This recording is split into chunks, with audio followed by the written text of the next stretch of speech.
I just want to be clear. I'm gonna go to the end real quick because I know that was brought up. Critical race theory, is that typically taught K through 12? Yes or no? No. Okay, all right. So we can stop with the nonsense because K through 12 was not teaching critical race theory, at least in this country. I can't talk about what happens in other countries, but in our country, K through 12 is not learning critical race theory, just for those that are unfamiliar. The committee held a hearing to investigate the impact of pandemic-related government spending and policies.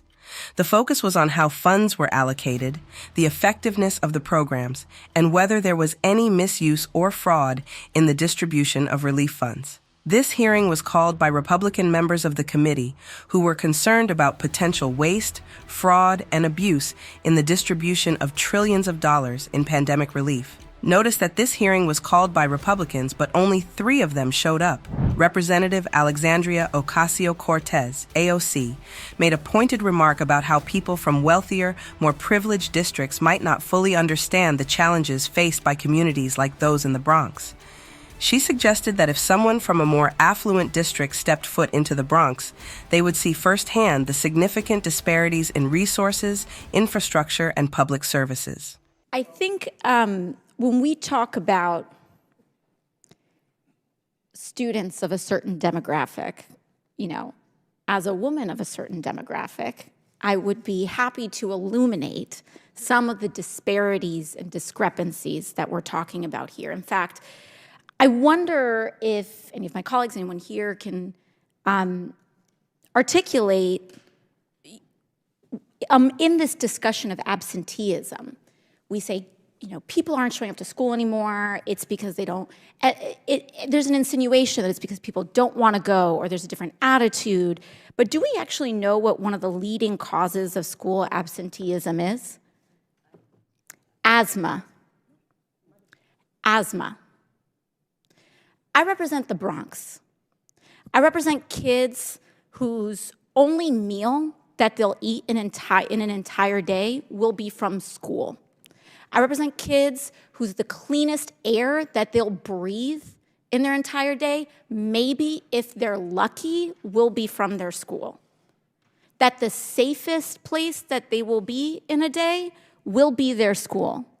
And so when we come here, we talk about schools, but if you close your eyes and put yourself in a classroom of someone else's district, you'll see that the challenges are different here. So this is not about what we're teaching about European versus non-European descent. This is about the fact that the Bronx has one of the highest childhood asthma rates in the country. And climate curriculum, and when we talk about the importance of having clean air and clean water, it has a direct outcome on people's scholastic performance. So as we transition in this time of a pandemic, a respiratory disease, and we wonder why one of the highest childhood asthma rate geographic zones in the country is struggling with absenteeism, knowing that respiratory disease is a major factor in that, maybe we try to solve that problem. Maybe we take a look at some of the environmental and some of the economic factors in getting to a school. Ms. Fort, you have extensive experience in this issue.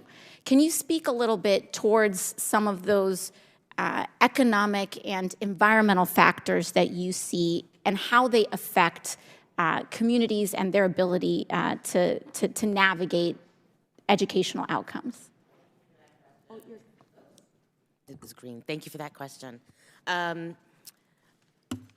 At the Education Trust, particularly when you think about the pandemic, the research is clearly there that what impacted our students was healthcare, loss of employment of their families, the lack of technology accessibility, and this really had an impact on their livelihood, which of course had an impact on their school day.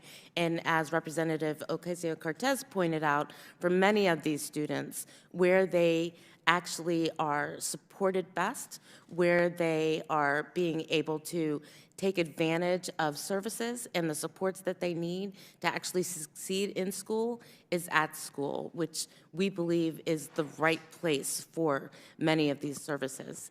In addition, we know that lack of mental health supports that they faced during the pandemic needed to be supplemented while at school. And so we are happy to see from this recent investment of the American Rescue Plan, the significant investment in schools that helped schools reopen, that made sure teachers had the supports that they needed, and most of all, made sure that more children had support for mental health services. Thank you so much, Ms. Ford. And this correlates with what we've seen, not just in the Bronx, but across the country. We saw admissions, mental health admissions of children that were highly disruptive. Their ability to be healthy is what can determine whether they show up to school and how well they do in school. On top of that, when we talk about social issues and when people want to critique social inclusion in schools, housing, as you mentioned, is a core underlying factor in how well someone does in school. If you don't have a home or a bed to lay your head on, how are you going to perform well in school? And when we talk about inclusion and those issues, one of the highest rates of childhood homelessness and one of the highest contributors and factors is if they're LGBT. Because if they go home to a place that will kick them out of their house because they are gay or trans or queer, how can we imagine them doing well in school? And so if school isn't safe for them, if home isn't safe for them, and if we allow a culture that continues to marginalize LGBT people to the point that their existence can't even be affirmed in school, how can we expect them to do well? Representative Eric Burlison criticized school closures during the pandemic, describing them as a scam. He argued that the closures were not based on sound science and disproportionately harmed children, particularly in terms of their education and mental health. Right now, public schools are really, in my opinion, failing to do their most basic duty, educating our children. We saw widespread closures during the COVID pandemic, which led to students falling behind in core subjects like reading and math, which, by the way, I oppose the closures and the lockdowns because it was an absolute scam, and the impact to our children, I think we'll see for an entire generation. But during that time, under the guise of COVID, Congress appropriated billions, $189 billion to the ESSER fund to restore educational services after COVID-19. Of course, like everything else, the government throws taxpayer dollars at. The money was often used inappropriately. While there were some school districts that appropriately spent the funds, there were many, and unfortunately far too many, that used it for nonsense like DEI programs, critical race theory, gender ideology, and other woke programming. And before anyone questions whether or not it actually happened, I'll point to my very own school district that I graduated from, which spent money implementing these programs. First and foremost, Congress has a responsibility to question how the schools are spending taxpayer dollars and how they're being effective in the use of those dollars. My first question is to Ms. Is it Gentiles? Gentle with an S, so Gentles. Gentles. Ms. Gentles, will expanding school choice, which is a very popular topic in many states, including Missouri, will that improve the student outcomes? Yes, there have been close to 200 studies of existing school choice programs, and the vast majority of those do indicate that there are improvements in not just the participating students, but in the public school students in the surrounding area. Those competitive pressures improve the district services to the nearby students. So rising tide lifts all boats. Yeah, it's amazing how powerful competition can be. My other question, often whenever I'm discussing this topic, there are teachers that I think we all love teachers, but there's often a fear of how this might impact their livelihood, impact their opportunities. In your opinion, does expanding school choice help teachers? Well, the fear comes from the unions who are concerned about losing the dues-paying members from the public system. There's absolutely no need for fear on the part of educators or those who care about them because, of course, education alternatives to the traditional public school need teachers. So teachers are teaching in these private schools and other education options. And again, when we talk about those studies, it's revealed that the teacher salaries in surrounding areas where you have school choice programs, those increase, so everybody benefits.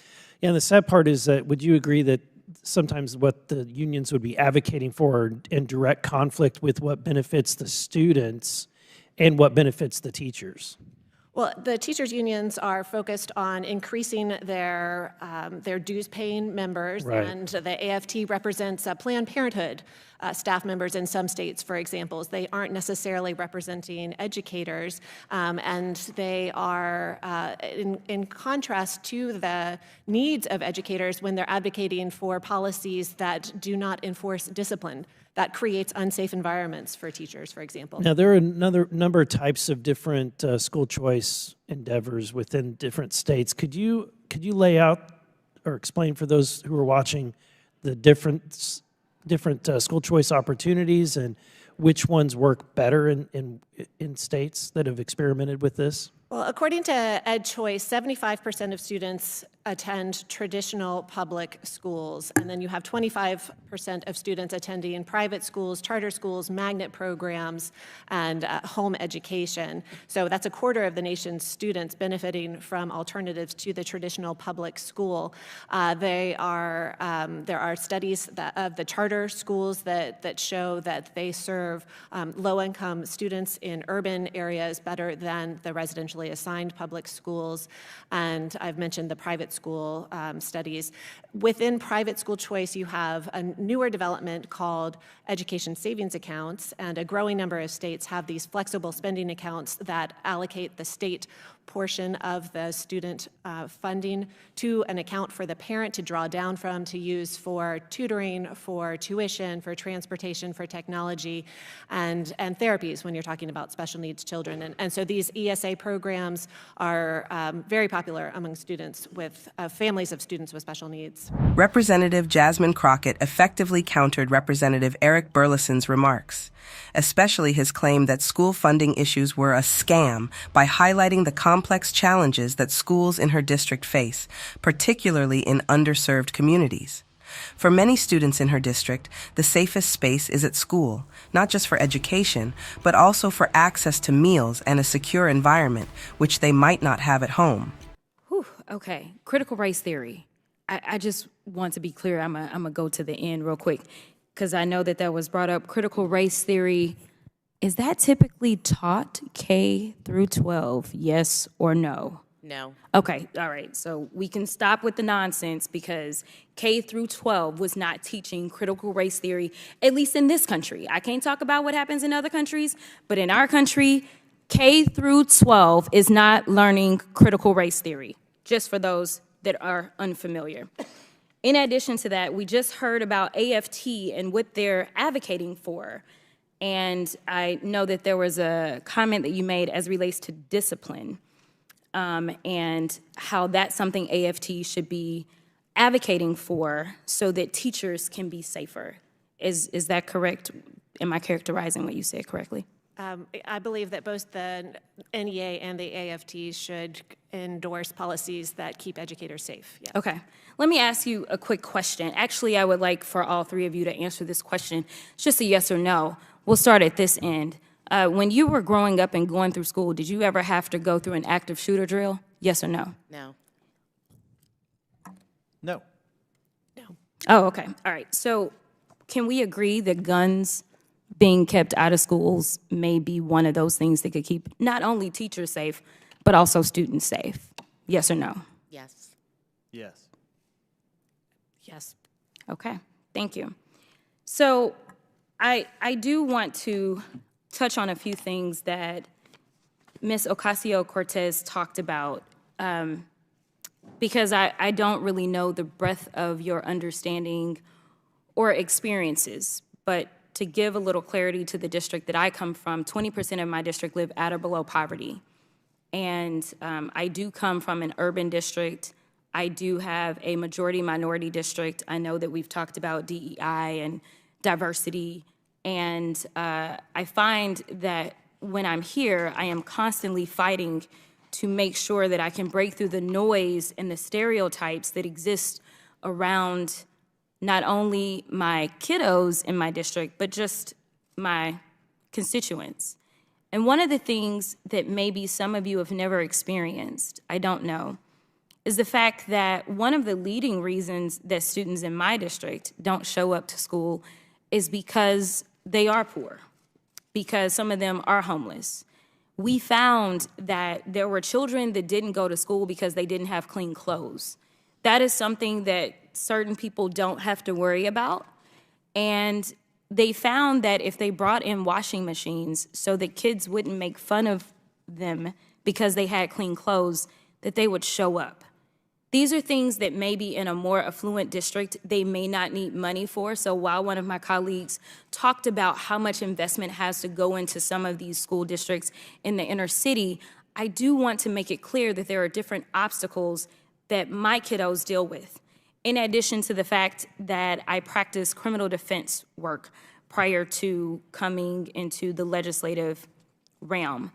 And in my district, I have the highest incarcerated zip codes in the entire state. What that means is that sometimes I have children that go home and they don't have parents to go home to. Or if they are going home to parents, their parents may be involved in things that aren't necessarily the best things for kids to be around. And so, as it's already been stated, sometimes the safest space is at school for some of these children. And what is so annoying to me is that we debate whether or not we will invest in our futures. As far as I'm concerned, there is no better investment than in our children.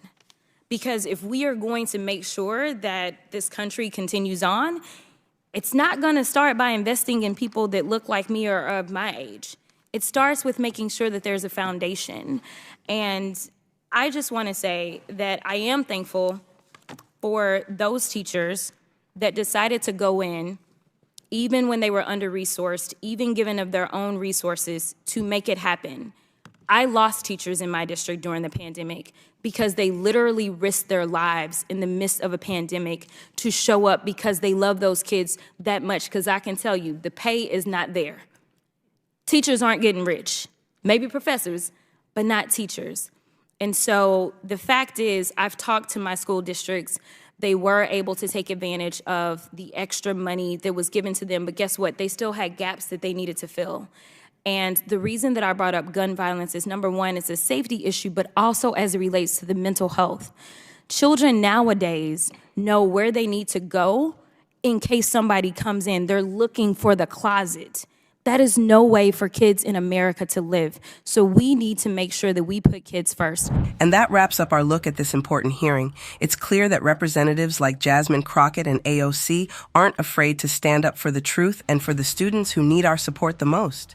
They dismantled the misleading claims about school funding and set the record straight on critical race theory, showing us all why the fight for fair education is far from over. In times like these, it's crucial to have leaders who understand the real struggles of our communities and are willing to speak out against misinformation. Thanks for tuning in, and remember to stay informed, stay engaged, and as always, stay woke. See you in the next one.